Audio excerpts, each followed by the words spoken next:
Today's daf, Be'ezer Hashem, is Masechta by Zarah Daf Samach Gimel. We're going to begin from Daf Samach Beis, Amud Beis, approximately about 10 lines from the bottom. So, with starting, the words start from Samach Beis, Amud Beis, the Bei Rab Yanai. So, there's a concept that we've been learning is called the transfer of Kedusha regarding fruits of Shvius. Let's say I have peaches of Shemitah peaches, and I sell it to somebody. So then the money also has Kedusha of Shvius. Not only does the fruits, the money also. What is that? What's the difference? What it means is that just like on Shemitah, when when it's the end of the season for peaches, you have to get rid of the peaches that are in your house. That's what the Torah says. You have to destroy it like beer chametz. So also, the money that I received from selling, so to speak, that peaches, I would have to get rid of it as I have to treat it with kedusha shvius, and therefore I would have to get rid of it at the time that the peaches are obligated to be rid of. So let's say the peaches on Shemitah, I would have to get rid of it in April. If I sold the peaches on Shemitah year, let's say in January, by April, I have to destroy the money that I received from the peaches. That's the din of that. The transfer of something of Shemitah takes on the kedusha that you transferred it for. So listen to this story. The Bei Rab Yanai, the house of Rab Yanai, Yasvu Peir, they borrowed fruits of Shemitah. Okay, and the house of Yanai, maybe they needed apples. They borrowed from Mianim, from poor people. So the poor people collected apples. The Bei Rab Yanai says, we need apples. Let us borrow these apples from you. They ate up the apples. Uparaluhu bashminis, and they paid back the poor people with non-Shemitah fruit, in the 8th year. Now, obviously, there was chi of beer on the Shemitah fruit that the Bei Rab Yanai received. And now they're giving back something, they're paying for something. Shouldn't the fruits that they pay on the 8th year take on the kedusha of Shemitah? And therefore, how were the poor people allowed to eat it? It's after beer. It's after the time that you were supposed to get rid of it. So in other words, the fruits that the Bei Rab Yanai paid the poor people for lending them fruits on Shemitah, how come would it take on the kedusha of Shemitah? Because really, they borrowed in the 7th year and they're paying back in the 8th year. So there's a period of time that elapsed. So also Amrle Rabbi Yochanan, they came to Rabbi Yochanan, and Amalahu Yasanein Avdin, it's good. It doesn't take on the Kedusha Shemitah. So they pay back fruits in 8th year, and the Aniyim could eat it, and no problems. It doesn't have Kedusha Shemitah on it. Uknegdan by Esnan, we see that the concept, the same idea by Esnan Zoina. We know that if a woman does perform services and was mizana with somebody, and the guy paid her with a sheep, so she cannot bring that sheep cannot bring that sheep as a carbon. That's esna yave esn zarim b'kalashem. So you cannot bring an esnan zoina or mekir kel of beis Hashem lekecha. So you cannot bring it into the Beis Hamikdash as a carbon. She cannot use it as a carbon. So let's say she did bia with somebody, and the guy paid her a long time later, right? If a guy paid her years later, so then Rabbi Yochanan says it's mutter because it's not connected with this nus. The Tanya we learned in the Brisa. This is what Rabbi Yochanan says. There's a strange Brisa that says nasna v'loy bala. If a guy gives a woman a sheep and never did the bia, or bo'alel v'loy nasna, or he had the bia, he had the relations, and never gave her a sheep. Asnena mota, she's permitted to bring it as a carbon. So the Gemara, that makes total sense. No, doesn't make sense, this brisa. Because Nasna, if he gave her a sheep, v'loy ba'aleh, and didn't have znus with her, she could bring it as a carbon pshita. Of course, that's obvious. Kivin v'loy ba'aleh, she didn't end up doing znus. Matana ba'almahu diyavla, he's giving her a gift. So, of course, she can bring that carbon. She never did znus. The Su, in the second part of the brisa, the second case, ba'aleh v'loy nasna, if he did znus with her and never gave her a sheep, So she didn't give her anything. Law, since she didn't give her anything, what does it mean that everything is permitted? So this brisa needs an explanation. This is what the brisa means. Nasan, he gave it to her. Let's say he gave it to her in September. And then he had znus in December. That so there's a there it's you can say that he's paying for this bia, but there's a lapsed time. Oi bala. First he came to her, he was mizana with her, and then months later he gave her the sheep. Therefore, it's not connected. Esnana mota, the esnan is mota. So same thing with Rabbi Yochanan. Since they borrowed the payers in Shemitah, so they borrowed the payers in Shemitah and paid it back in the eighth year. So since there's such a period of time that elapsed between the borrowing and the paying back, the fruits that they paid, the Rebbe Rabbi Yanai paid the Aniyim back from the eighth year does not take on the Kedusha of Shvius. Says the Gemara, if a guy paid her, and then did the bia. Okay, so let's say he gave her in September and did bia with her in the in December. So the Gemara asks the question. So you say that you said to me that the esnan is mutter. She's permitted to bring it as a carbon. Says the Gemara, l'chibo aleha, when he finally did have relations with her. So the Gemara's question is a good one. It's obvious he gave her this sheep for the payment of bia. Let us say that this sheep has a din esnan retroactively, that this he gave it to her in September and he did the bia in December, so retroactively that sheep became an esnan sheep. So why is she allowed to bring it in as a carbon? Answers the Gemara, Amar Rab Lazar said, this is supposed to be Rab Lazar, she actually brought it in as a carbon. Let's say she brought it in October as a carbon. She was magdish it and brought it as a carbon. And therefore, she brought it as a carbon. Let's say she promised to bring a carbon oila. So, so once she already did, she was yaitza her mitzvah of keeping her neder, of bringing a carbon oila, and therefore it's not considered an esna. So let's say the Gemara says, still, that doesn't make sense. Hey, Chidami, what's the case? If he said, I'm giving it to you as a gift, in September he said to her, I'm giving it to you as a gift, it's yours, I don't care what the bia, no bia. So Pshita Deshar, of course she was allowed to bring it as a carbon. It had nothing to do with the relations. It's not really, it has, when it came time to the bia, it turns out that when he first gave it in September, it was hers. She could have done whatever she wanted with it, bring it as a carbon, and it has not connected with the esnan. So of course, she was allowed to bring it. If he said that no, I'm giving it to you only, and it comes yours only when we do the bia. So then how is she allowed to bring it as a carbon? He said he said you can't have it now. Only after we do the bia, then you can have it. Then it becomes yours, the sheep. How was she allowed to at all bring that sheep as a carbon? Torah says that you can bring a carbon. You make your house holy. You can't bring a carbon that doesn't belong to you. It's not your carbon. If you steal something and you bring it as a carbon, you're not yoitze your carbon. So how is she yoitze her carbon? Ella. So what is the chiddush of the brisa? He gave her two options.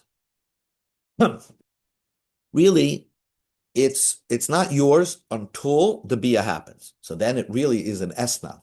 It's an esna because it's a payment when she has the bia.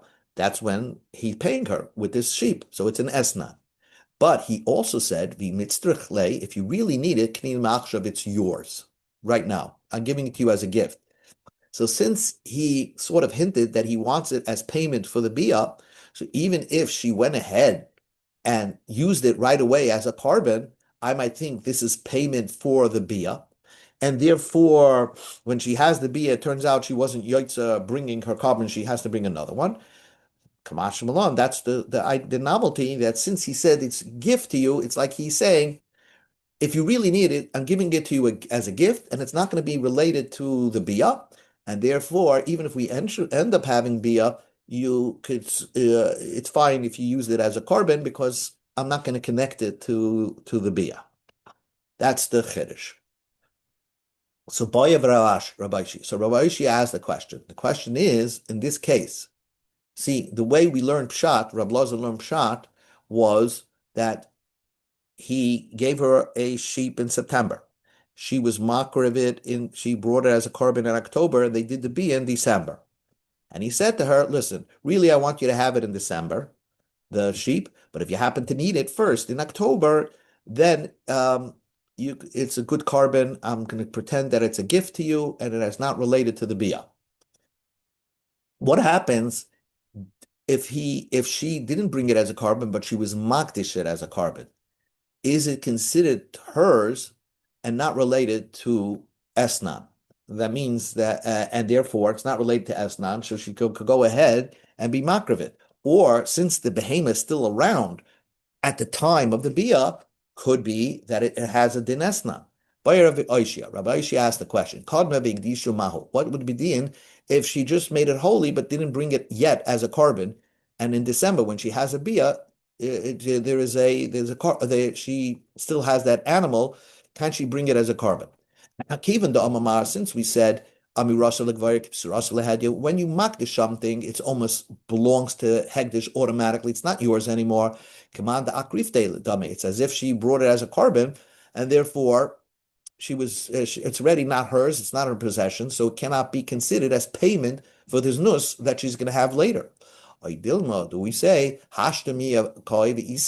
since in December, when she's having the bia, that the animal's still alive, it's still around, could be that we will now consider that animal as payment for the bia. So it says the Gemara, "V'tifshut midrab Elazar." Let's solve this question from the language of Reb Elazar. Reb Elazar said, "Shekodma v'kri v'asay." Reb Elazar said that the Bryce is talking about she actually brought a korban, that he gave the animal in September, and she actually brought it as a korban in October, and therefore it's not considered esnan. So we're going to say dafka hikri v'asay. It's because she was brought the korban in October. Therefore, when she has the bia in December, it's not considered an asnan. Aval hikdishasai, but if he just made it holy, what would be the light? It would not be a problem. It would not be considered. It would be considered esnan. And so, if she did it in December, if she had znus in December, and the korban still was not yet brought as a korban, could be it's considered. Rabbi Elazar will hold. It seems the way that Rabbi Elazar worded it. It seems to say that he will hold that it's considered to be esnan. And says the Gemara, not necessarily true. The Rabbi Elazar Gufi Kuma Bayale. Rabbi Elazar had this dilemma. My Nifsha Pshita Le Rabbi Elazar Tikru Vasa Dafka Avakidushaloi Do Isa Bishas Bia. The Rabbi Elazar used Hikravav, that she already brought the animal in October, because maybe Reb Elazar held, like we're saying, that if the animal's still around when she's doing this nus, it becomes asnan. Or maybe Idilma Hikivuase Pshitale, because she was makravid in October for sure. That's not going to be considered as asnan. Big dishosim safkale. But maybe Reb Elazar himself was not sure about Hegdish, therefore he didn't want to say the word Hegdish. He was not sure, but it could go either way. Maybe by Hegdish, we would still not consider it asnan. Teiku, the Gemara remains that by a question. Now the Brisa says like this. And this was similar to the case of the Shemitah, where the house of Rabbi Yanni borrowed the fruits in the seventh year and then paid it back in the eighth year. And Rabbi Yochanan said that fruits that they paid back in the eighth year does not have the Kedusha Shviyas. And that's the same idea by Esnan. Guy has nus with her, and then a year later, he gives her the payment for this nus. It's not an esnan. Esnan emota. Because there's a elapsed time from the time that they did this nus to the time of the payment. Ureminhu, then I'll ask you a contradiction. Man had nus with a woman and then gave her payment. Even if he paid her 3 years later, esnana aser, the payment the animal that he paid her with now becomes an esnan, and she cannot bring it as a carbon, even if he delayed the payment for 3 years. So how do you reconcile these two brises? Omar Rav Nachman bar Yitzchak, Omar Rav Chizda, like Kasha, it's not difficult. Omar Hisbali B'Tlezeh. When he said to her, do znus with me, and I'm going to pay you this animal. So even if he paid the animal 3 years later, and the animal grew up, and it's not the same animal, still, we're going to say esnena aser, that it's still an esna because she knows this is the animal that she's going to get paid from for this nus. But in our brisa, he says, I'm going to give you an animal, a sheep. Stop, didn't specify which animal. So therefore, if there's a lapsed time from the time of the bia to the time of the giving of the animal, it's not going to be considered a payment for this nus. And therefore, she would be allowed to bring it as a carbon. Says the Gemara, if he designated the animal as this is the animal I'm going to pay you, my hava, why is that animal usher? If he gives it to her 3 years later, it's not her animal. She did this nos, right? And she didn't get paid for it. Ha mikasa mishika. She didn't. She's missing. She didn't do mashika. In other words, in order for a Jewish zoina to koina to acquire an animal, it's not enough you pay money for it. You see, here you could say by doing this nus, it's as if he paid her and the animal becomes hers back then. But that's not true. We paskin that in order to acquire an animal, money's not good anymore. Maybe Midaraisa used to work, but in order for you to acquire an animal, you have to draw it into your property. And therefore, she never draw that animal into her property. So she was never acquired that animal, so it's not related to this nus. So therefore, how did she acquire this animal at the time of this nus? Even though he said, this is the animal I'm going to give you. Answers the Gemara, we're talking about a goyish lady who did this nus, and therefore a goy could acquire animals by payment of money. So when the goy did his nus, it's as if she paid for this particular animal, and therefore this particular animal is hers, even though he only gives it to her 3 years later. Now, why would a goy need an animal for a carbon? Sometimes a goy could bring a carbon, and if it's an esnan animal, she cannot use that as a carbon. And sometimes she would sell it to a Jew. Once it's an esnan, it was used as an esnan. Any Jewish person cannot use that animal as a carbon. V'yiba is saying, if you want, I can tell you. When he says, have znus with me with this tula, it's a Jewish lady who did this nus. Ukagoin, the koi bechatseirah. He is in her, the animal, this tle, was in her domain. So therefore, she acquires it right away. So if it's in her chotzer already, and he said, "Here's this animal, do this nus with me," and they did the nus, let's say in her courtyard. So why does the Brisa say bo'alev achakach, and he gave it to her later, 3 years? He gave it to her right then and there. Hakanyala, she acquired it right then and there. So obviously it's aser. So what does it mean? He gave it to her 3 years later. Like tzricha, it's the Brisa is talking about like this. He didn't really give it to her. He said, this is where you're going to collect your debt. The Amala, he says like this, really, I want to pay you in cash. If I bring you cash until 3 years later, then this animal is mine, and the cash is the payment for this nus. The Eloi, and if not, shakli besnech, then you can take it, then you can take this animal as payment. Since therefore it's considered as if he did this nus and only paid for this nus much later, but since he designated this animal as the esnan, and it was in her chotzer, so she acquired it, and because of that, therefore, the esnan would be aser. But however, if a man does nus with a woman and said, I'm going to pay you a sheep, and then 3 years later he pays her a sheep, that sheep is not aser be'esnan. The sheep is mutter, because he could say that I'm giving it to her as not payment for this nus, because I'm giving it to her so much time later. It's not payment, it's just a gift, and therefore it's not considered to be payment. Mosif Rav Sheshes asked the question against Rav Yanai. Rav Yanai paid back the Shemitah produce that he borrowed from the poor people, he paid it back on the eighth year. And Rabbi Yochanan said that it doesn't. The eighth that produce that he paid back, that the family paid back, the aniyim does not have a kedusha of Shemitah. Adam, the Brisa says, a person who has employees and wants to pay them lunch money, and he gives them money, and he says, here's money, and go buy yourself food, go buy yourself drinks. So that whatever they buy and whatever avera they do with their money, it's not his problem because he gave them money and they can buy non-kosher food. He should not be concerned. We go to Amid Beis, loy mishum shviyis, v'loy mishum ma'aseh, v'loy mishum yayin nesach. I don't care if they buy yayin nesach. I don't care if they buy tevel. I don't care if they buy Shemitah produce and they're giving money to a guy who's selling Shemitah produce, not supposed to sell Shemitah produce. And when somebody is selling you Shemitah produce, you're not supposed to give them money. You're not supposed to give the seller money. I don't care what they do with the money. But if he tells his employees, you could go wherever you want. Go to any non-kosher food store and buy, and I'll pay the owner. And he says, go and drink. Go out and drink, and I'll pay the owner back. Then he should be concerned whatever they buy, because since it's almost as if he's feeding them yayin. It's if they went to a tevel store and got tevel, so it's almost as if he's feeding them tevel.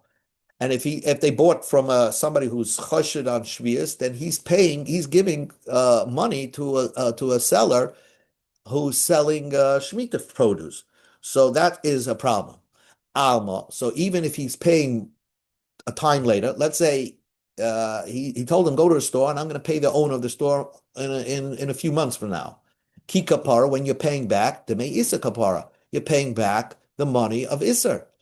Hachanami, say over here, Ki kapara, when the Bnei Yanai were paying back the Shemitah produce in the eighth year, the me isur kapara, they're paying back money that should have the Kedusha of Shemitah on it, because it's really connected, because just because a period of time passed, it's really connected to the transaction. They borrowed Shemitah produce and they're paying back eighth year, on the eighth year. So therefore, that eighth year fruit should take on the Kedusha of Shemitah. Just like you see over here, a guy told the guy he's not supposed to tell him, go to any store and buy and I'll pay back, because when he pays back, he pays back. It's as if he's feeding his workers, even though he's paying back the store owner much later. He's paying back with Isser. So therefore, same thing over here. So this is where the Gemara asks a kasha on the whole story of Rabbi Yanai. The Gemara answers, Tir Gemara Rav Chizr. Rav Chizr answered this question. You see, by Rabbi Yanai, they borrowed from poor people. These poor people are not in the business of they're not storekeepers. So therefore, when Rabbi Yanai paid in the eighth year, it's not so much connected with the transaction. But in this brisa, where it is connected to the transaction, is talking about Bechenvani, a storekeeper, Hamakifei, who constantly gives credit to this person, to the employer. So therefore, it's considered as if he is, it's connected to the transactions, and it's as if he is paying, he's feeding his workers non-kosher food. The mishtabedle, he is subservient. In other words, he is committed to paying back the storekeeper. The kivan the urchila kife, since this storekeeper is always giving credit for the employer, and it's as if the money in the pocket of the employer is already designated to the storekeeper, that he's going to pay for it, for sure. I guess when Rabbi Yanai borrowed this money, borrowed these fruits on Shemitah, it's not clear that he had to pay it back, or it's Shemitah, it's fruit belonging to anybody. So when he's paying it back, it's not connected to the transaction. I would say that Shemitah produce is supposed to be free for everybody. So these poor people who lent it, so to speak, to Rabbi Yanai, they're not guaranteed to get paid back. And therefore, when they actually do get paid back, well, it's not connected to the transaction. And therefore, when they get paid back in the eighth year, that fruit doesn't take on the Kedusha of Shviyas. Says the Gemara. So you're telling me that there's a difference between a storekeeper that would give credit, that's usually a type of storekeeper that gives credit, but if it was a storekeeper that normally doesn't give credit, then it's not connected to the transaction. In the case of the Brisa, if the company doesn't normally give store credit, mutter, the whole transaction would be mutter. It's not considered as if he's feeding his employees non-kosher food. Yehochi, aditani, why does the Brisa say that the time that what makes something mutter if he gave the money to the workers to buy lunch, then whatever they do, it's not his business. Whatever kosher food, non-kosher food they buy, it's not his business. You don't have to go that far. You should make a differentiation in the actual case itself. But he's not giving money. When is it usher if they're going to a storekeeper that normally would give credit to the employer? The mishtabedle, because he's committed, the employer is committed to pay back that storekeeper. But if they go to a storekeeper that normally does not give credit to this employer, then it's mutter, because then the employer is not committed to pay back that storekeeper, and it's as if he's not feeding his workers non-kosher food. Void. Even if you go to a storekeeper that doesn't normally give credit, but once you told the storekeeper just give it, give my workers the food, automatically that makes you obligated to pay for that. Because even if it's a storekeeper that normally does not give credit, are you not committed to pay back? Because Rava said, a guy says to his friend, 10 mana pliny, give a mana lepliny, and all my possessions are committed to pay back. So he didn't receive the loan. He lend somebody else money, and I'm verbally committing to you that I'm going to pay it back. All my possessions are committed to whatever you give to that person. So he's a guarantor. So he has the responsibility to give back, and the friend could collect from the guarantor. So same thing. When a guy even if it's a storekeeper that normally never gives credit, but since the employer told the storekeeper, I'm going to guarantee to pay you back, I'm the guarantor, just give the food to my workers. So it's almost like you're feeding your workers non-kosher food. So how do you reconcile this brisa? The